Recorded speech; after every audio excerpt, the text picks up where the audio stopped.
Bio piracy को रोकने के लिए, है ना, चोरी को रोकने के लिए इंडिया गवर्नमेंट ने गैट तैयार करा, गेट का समझौता तैयार करा। इसके अंदर क्या है, general agreement on tariff and trade, बहुत महत्वपूर्ण समझौता है ये। इसके अंदर किसी भी चोरी, कोई भी चोरी से आप बच सकते हैं, उसके लिए आपको रजिस्टर्ड कराना पड़ेगा अपनी चीजों को, और जो अदर कोई अगर सिमिलर पॉइंट ऑफ व्यू से आपकी प्रोडक्ट, आपके कंटेंट को लेके कोई नया प्रोडक्ट बनाता है तो वो क्राइम में आ जाएगा। इस तरीके से काफी सारी जो चोरियां हैं उनको रोका जा सकता है। हालांकि व्यवहारिक जीवन में इसका उपयोग इतना आसान नहीं है करना गैट का, क्योंकि उसमें काफी सारे रूलिंग्स आ जाते हैं जिसको एक सामान्य व्यक्ति जो है वो पूरी तरीके से फॉलो नहीं कर पाता है। आफ्टर दिस बायो पायरेसी के बाद आता है बायो पेटेंट। पेटेंट जैसे कि हमारे झाबुआ में कड़कनाथ और रतनजो, ये दो जो चीजें हैं, पौधा और एक जानवर, ये बहुत ज्यादा कहना चाहिए डिमांडेड है, तो इसको पेटेंट किया जा सकता है या करा गया है ना। अब इसको कोई भी अपने तरीके से प्रोडक्शन के लिए यूज नहीं कर सकता है ना। पेटेंट कर देना यानी कि रजिस्टर्ड कर देना। जैसे कोई घर, हमको एक प्लॉट पे घर बनाना है, तो हम कोई भी प्लॉट पर एकदम घर नहीं बना सकते, हमको उसको पहले क्या करना पड़ता है, रजिस्ट्री करानी पड़ती है, ठीक है, फिर ये हमारा अधिकृत हो जाएगा। इस प्रकार से जितने भी प्लांट्स और एनिमल्स हैं, जिनके जैसे नीम है, नीम में आप देखिए ना कितने सारे कहना चाहिए कि ये इतने सारे मेडिसिनल यूजेस है उसके, तो वो सबसे ज़्यादा इम्पोर्टेंट हुआ हमारे लिए, तो ऐसे में उसको भी पेटेंट कर दिया गया। हल्दी है, क्योंकि हल्दी भी बहुत अच्छा एंटीबायोटिक है, उसको भी पेटेंट कर दिया गया, तो उसको कोई भी ऐसे नहीं काट सकता है। पेटेंट कर देने के बाद आप कोई भी, जैसे अगर मान लीजिए किसी को रोड भी बनानी हो और वहाँ प्लॉट मतलब वहाँ पे बीच में नीम का पेड़ आ रहा है या कोई भी ऐसा पेड़ आ रहा है, उसको कोई व्यक्ति काट नहीं सकता है क्योंकि वो पेटेंट प्लांट है ना। वैसे भी प्रकृति नेचर में अगर कोई भी वृक्ष लगा है तो उसको कोई भी व्यक्ति काट नहीं सकता है। पीपल भी पेटेंट प्लांट में ही आता है। तो बच्चों, पेटेंट यानी क्या, पेटेंट यानी उस चीज को रजिस्टर्ड करा देना, ठीक है।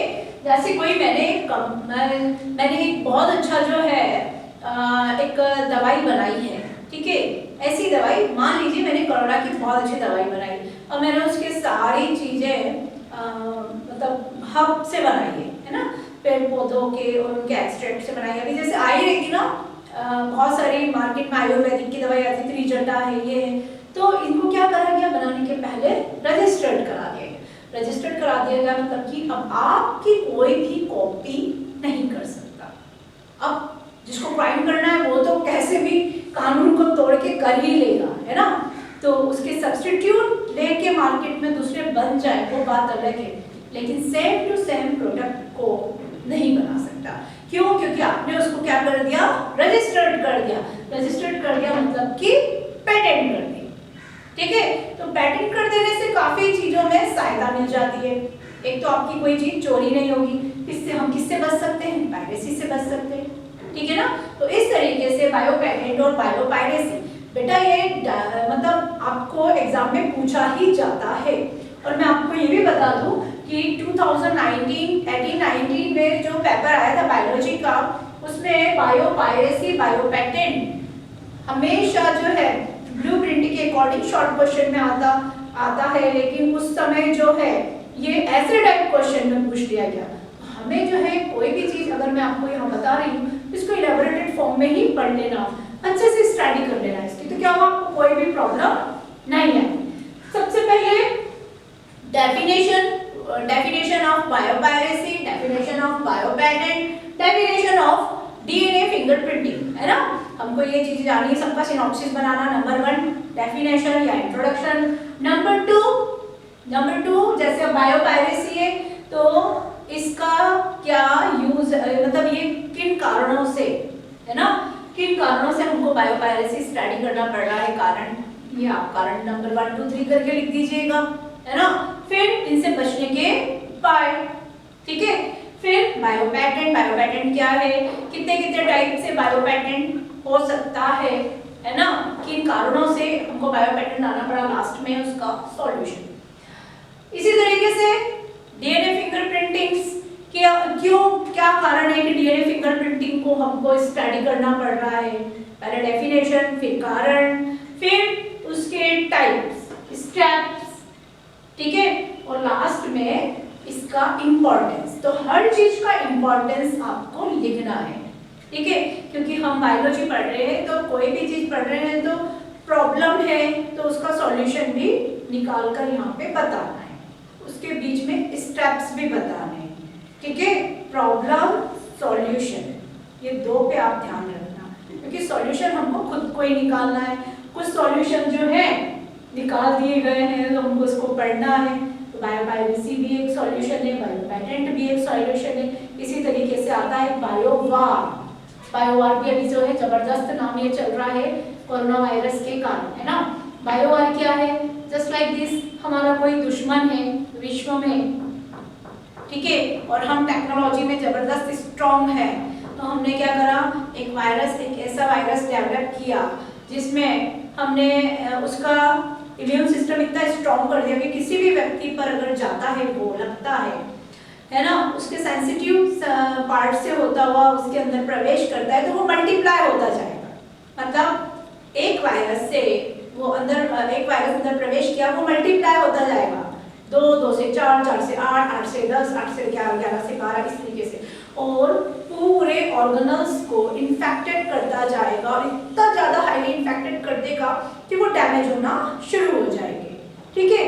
जैसे ब्रीदिंग प्रॉब्लम होना, लंग्स का फेल होना, लंग्स और ब्रीदिंग में प्रॉब्लम आई मतलब कि हार्ट पे इफेक्ट आया, हार्ट अटैक आना, ब्लड प्रेशर हाई होना, जैसे ही इधर इफेक्ट आया हार्ट पे तो लीवर पे असर पड़ेगा, पैंक्रियास पे असर पड़ेगा, पैंक्रियास पे असर पड़ा तो इंसुलिन हार्मोन जो है वो डिसबैलेंस हो जाएगा, मतलब हाइपोसिक्रीशन और हाइपर सिक्रीशन, ऐसी दोनों कंडीशन में शुगर भी डेवलप होगी।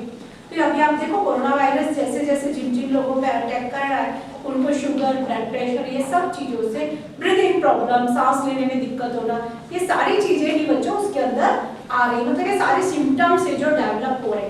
तो ये देखिए आप, ये वायरस जो है इतना स्ट्रांगली इसको बनाया गया है कि ये एक से दूसरे व्यक्ति को अगर लग भी रहा है तो वो उसकी अडेप्टेबिलिटी भी अडॉप्ट कर रहा है ना, मतलब उसके अनुकूल। जैसे हम लोग स्टार्टिंग में बात कर रहे थे ये 50 डिग्री सेल्सियस पे डेड हो जाएगा, लेकिन वहाँ 36 डिग्री सेल्सियस पे ऐसा हो जाएगा, ठंड में ऐसा हो जाएगा, लेकिन वो उसकी हिसाब से अनुकूलता बनाता जा रहा है और सब जगह इन्फेक्शन फैलाता जा रहा है ना। तो ऐसे में हालांकि सॉल्यूशन भी निकलेगा, प्रकृति में कोई भी आपदा आती है तो उसका सॉल्यूशन भी निकाला जाता है या निकलता भी है, निकलेगा, लेकिन अब it is a type of biowar, है ना। किसी भी दुश्मन को तहस नहस करने के लिए, ऐसे प्राचीन विश्व युद्ध होते थे ना बच्चों, तो विश्व युद्ध में भी बायोवार का खेल खेला जाता था।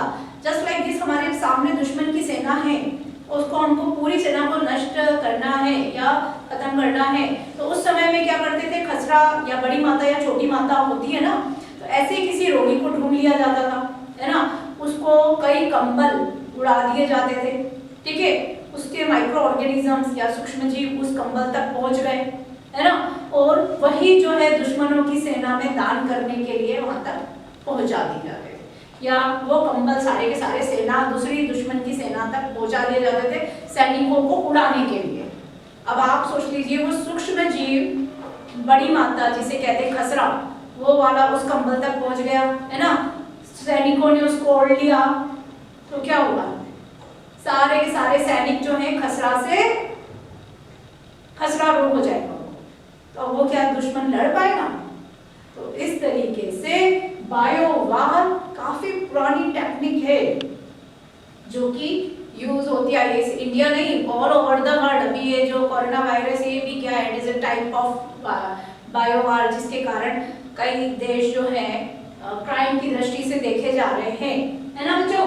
तो biowar, biopiracy, biopatent, it is the very important question, इसको आप अच्छे से तैयार कीजिएगा, ठीक है। और बाकी अब जो है हम लोग कुल मिला के स्टेम सेल और हेपेटाइटिस बी, ये दो के प्रोडक्शन को हम नेक्स्ट वीडियो में स्टडी करेंगे। तब तक आप इंटर